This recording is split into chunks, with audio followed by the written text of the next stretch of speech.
Am I the a-hole for filing a report against my late husband's colleague and getting him fired? My husband, 33, passed away 3 weeks ago. He used to work for this company for 4 years. He'd known lots of people and made so many friends. For days, I kept getting texts from his colleague, Ted. I don't know him personally. I had no idea how he even got my number. When he first texted me, I texted back, "Where did you get my number?" And he replied saying he got it from my husband. At first, I felt annoyed, but then I started getting flirty texts from him. They started getting more and more inappropriate. I warned him to stop, but he sent me a D-pic one night at 3 a.m. and asked if I needed company since he knew I was lonely. I was appalled and enraged. I couldn't even sleep at night. I waited till the early morning to go to the company, straight to his boss, and filed a report against him after explaining in details about his behavior. He ended up getting fired because the other colleague said he did me and my husband wrong and disrespected his memory. He started arguing about how low what I did was, coming to his work in hopes of ruining his livelihood. He kept saying it was between him and I, and his workplace had nothing to do with it. But I told him I've known him only as my husband's colleague, and he was his colleague. He and a friend of his said that I was aiming to get him fired, and that he did nothing wrong and I could have talked it out with him instead. My mom called him a POS for doing this to my husband and me, but also said that he had a point in that it shouldn't come after his livelihood, since the guy has a kid to provide for. I felt bad about the whole thing, and now I feel like I made things worse and acted out of emotions. Now for the top comments. He got your phone number at work. He knew you were a widow because of work. He would never have targeted you if he hadn't known your husband and knew he died. So his behavior had everything to do with work. And doing this to his co-worker's widow? Of course his employer was horrified. The guy had it coming. Preying on someone's grief is so low. Not the a-hole. Exactly. Plus, she's a widow of 3 weeks. I might understand reaching out after 6 months and building a friendship. But 3 weeks and D-pics? That man deserved consequences for his horrible actions. OP, I'm so sorry for your loss and that you were harassed by this man. Please consider filing a police report if he continues. This is not okay behavior. Obviously not the a-hole. Given how quickly they fired him, I'm guessing that this was not his first case of harassing wives of coworkers. Or coworkers. As an employer, this a-hole could be employee of the century and I would still fire his butt for only this. Not the a-hole. He wasn't worried about his children's livelihood when he was harassing his coworker's widow. I have no idea where he was even coming from, sending a D-pic to a grieving widow of 3 weeks. WTF? Not the a-hole. He messed around and found out. The fact you are the widow of his late work colleague makes this absolutely a work issue. He disrespected and harassed you. If he didn't want to lose his job, all he had to do was not harass you. Literally, that's all he had to do. He wanted you to deal with him without going to his work because then he would face no consequences. He was already not listening when you said stop, and generally cops won't do anything unless it's immediately threatening. Going to his work was the only way he was going to learn. You absolutely did the right thing. Next story. Am I the a-hole for telling my wife my job has to come before hers? Background. Me 35 male, my wife 34 female, and our 2 kids 3 and 5 live in a very high cost of living city. I made about 5 times as much as my wife, so we do pretty well. If my income were the same as my wife's, we would not be able to afford to live in our city. My job is pretty low stress, about 35-ish hours a week with the only requirement that I be on call for 1 week out of each month. Normally nothing ever happens, so I do my usual routine with the understanding with my wife that if I am needed, I will drop whatever we are doing and work until the work issue is resolved. This only ever happens once every quarter and only lasts a few hours. My wife, on the other hand, has a much more stressful job. Her boss is incredibly demanding and often demands random and inane things, just as a power play with her subordinates. She usually works about 45 to 50 hours a week. As a result, I take care of most home stuff, drop off / pick up kids from daycare, cook meals, and generally keep the house clean. The AITA incident. It was an on-call week after work hours when my wife got a text from her boss about fulfilling an emergency request for a client. My wife complained to me that this request really could wait until tomorrow, but she would rather get it done so she doesn't have to listen to her boss gripe at her in the morning if it's not done. I had no problem with it. But I reminded her that I am on call, so I might need to switch with her if something came up. She made a grunt of acknowledgement, but nothing beyond that. About 2 hours later, I got an all-hands call to immediately come into the office. Normally, I can resolve issues remotely, but we had an issue that prevented us from remoting in. I rushed upstairs and told my wife I had to leave, only for her to turn around and say, "Sorry, but my issue came up first. You are going to have to tell your work you can't." I was taken aback and told her that no, this issue isn't something I can skip for anything short of I am physically in the hospital and can't come in. She got increasingly angry and started ranting at me. But I told her that I didn't have time for this and that I am leaving. When I get back, we can discuss this. She started crying, but I had no more time, so I left for the office. On the way, she called me to continue the argument. And in the heat of the moment, I said, "Look, I respect that you put a lot of time and energy into your work, but we cannot afford our house or lifestyle without my job. So when push comes to shove, my job has to come first. Otherwise, we are going to be on the streets." She hung up on me after that. When I got home about 3 hours later, around 11 p.m., the kids were crashed out on the living room couch with several bowls of cereal spilled around them. I went upstairs and my wife was locked in the bedroom and refused to talk. In the morning, I found out from the kids that she spent the night crying in her room and didn't feed them dinner or tuck them in, so they made cereal and had a sleepover in the living room. Not the a-hole, and her neglecting to feed your children should be a red flag. I mean, if I came to that, I would be livid. Kids shouldn't have to fend for themselves because their mom is having a meltdown. That's absolutely unacceptable. No matter what, the second I look my daughter in the eyes, I'll come down. I really can't comprehend this behavior. Maybe the kids are teenagers and I'm overreacting. If that's the case, I'm sorry, OP. But if not, your wife's got such a big red flag you could call her Xi Jinping. OP said the kids are 3 and 5, so horribly negligent and irresponsible to leave them unattended. Oh God, I assumed around 6 to 8 years old for the kids. 3 and 5 is absolutely too young to be left completely unattended and not fed. I get that she's upset, but that should not be happening. I'm not going to lie, I was prepared to give you the or the a-hole after reading the title. But no, you're absolutely not the a-hole in this situation. Her behavior with the kids was horrible. She must change her job and attitude. I have tried many times to get her to look for a new job, but won't. I think it's partially a sense of loyalty to her job and a fear of newness. Your wife needs a reality check and some serious therapy, or you need to rethink things with her.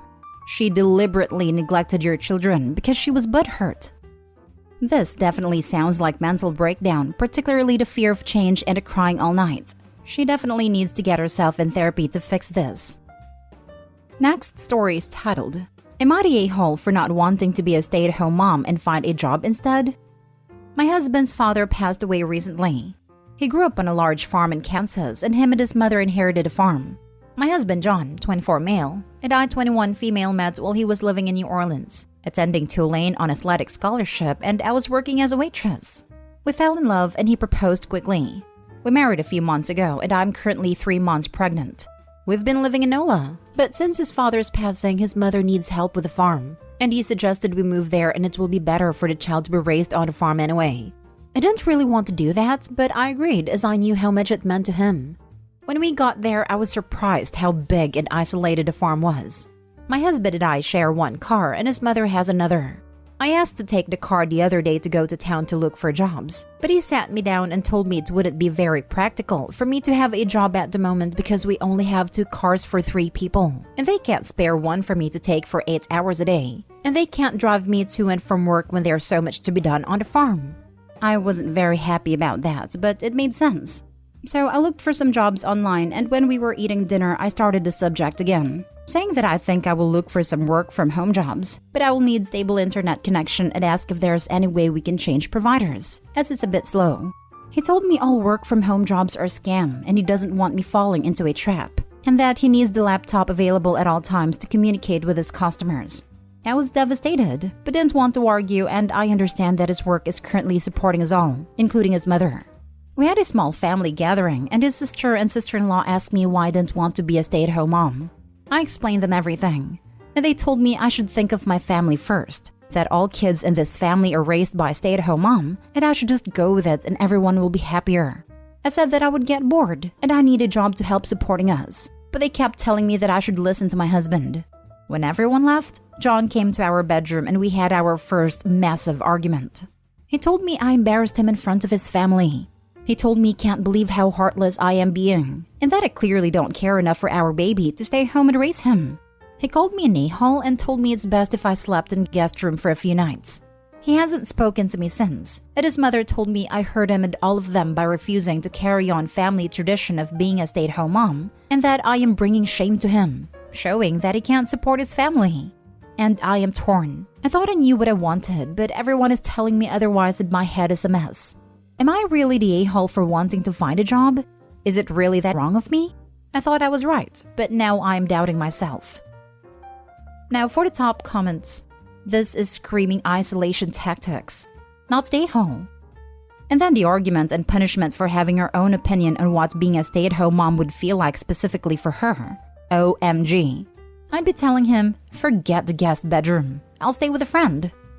That's the thing. She doesn't have any friends where she lives. She doesn't have any options. How would she even get to a friend? She doesn't have a car. This whole situation is just scary. He doesn't care at all about what she wants. Not stay home. Get out of that house now. You do not want to be trapped on an isolated farm in Kansas with no money of your own, no car and a baby. The longer you wait, the harder it will be to get away. Way easier to leave pregnant than with a baby. OP, they're trying to coerce you into their lifestyle. Did your husband ever discuss with you before moving what his plan was for you and your life? It sounds like you'll just be the incubator and caregiver in his eyes, as it doesn't seem like he has any respect for you as a partner or even a person. Being a stay-at-home mom is so hard. You are on 24/7, especially if you don't have a good support system. No car, limited access to computer? Ridiculous. Also, a large majority of work-from-home jobs send you the equipment you need. Laptops, monitors, printers, etc.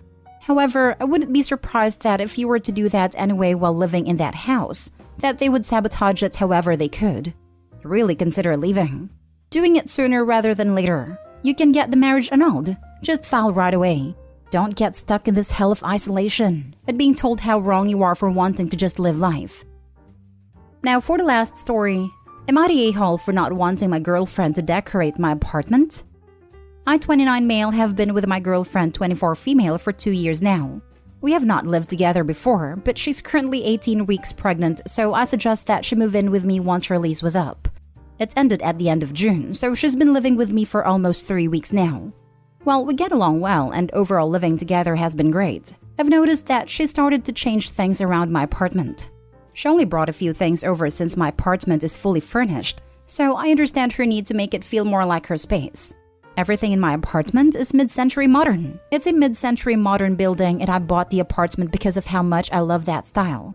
Some of the things that she's suggesting or bringing into the apartment absolutely does not go with that vibe. She's taken down some of my artwork and replaced it, cleared off my shelves I curated and put her knickknacks on it, went through my pantry and cleared out things she thought were unhealthy, all without asking me. She works from home while I work in the office, so she has a lot more time at the apartment than I do. I just wish she would run things by me first. I'm an architect. She's an editor and doesn't have the same designer eye, which clearly shows. What really bothered me was that she started to throw some things away without asking. I went to take out the trash and saw that some birthday cards I kept were in there. When I asked about it, she said she was just getting rid of clutter. But her stuff is more like clutter while mine has actual sentimental value. I told her to stop touching things in the apartment, and she pointed out that she should have a say because she lives there, which I agree with, but she doesn't run anything by me. Now she's being very avoidant and passive-aggressive. So am I the a-hole? Everyone sucks here. You do realize that when you have a baby, your carefully curated apartment vibe will change very much, right? That said, she shouldn't be throwing your stuff out without asking you. Time to sit down, have an adult conversation, and come up with a compromise. Right, can't have those beautiful teak upholstered chairs because there's going to be all manner of bodily fluids, stains, and teeth marks in them. It's not even just stains and whatnot. My kid gnawed on all of our wood furniture like a demented beaver. Everyone sucks here. I would have said not the a-hole if not for the I told her to stop touching things in the apartment. She has an equal say in what your space looks like. I tried to make it feel like home for her. She's the a-hole for making changes without talking to you, and especially for throwing some of your stuff out without your consent. You guys need to have a talk and reach a compromise. Did you go out of your way to make her feel like the home is hers when she moved in? It doesn't necessarily sound like that's the case. I get that the OP sees it as his house, but that doesn't work when you are a family. You are basically asking her to conform to your reality here. There needs to be some compromise, and she's going to need some space of her own, particularly if she works from home. I'll admit, I don't really do anything other than help her move in. I've never lived with someone else before, so I'm not really sure how I could make her feel more at home. Any suggestions would be great. A good first step would be to start calling it our apartment instead of my apartment, since she lives there now too. Everyone sucks here. She should be able to help decorate the apartment, but she shouldn't throw away possibly sentimental items without asking. You also sound full of yourself. Agreed. The shelves I carefully curated comment made me gag. I knew someone who was this full of herself. Her kids only had all wooden toys because it fit her aesthetic.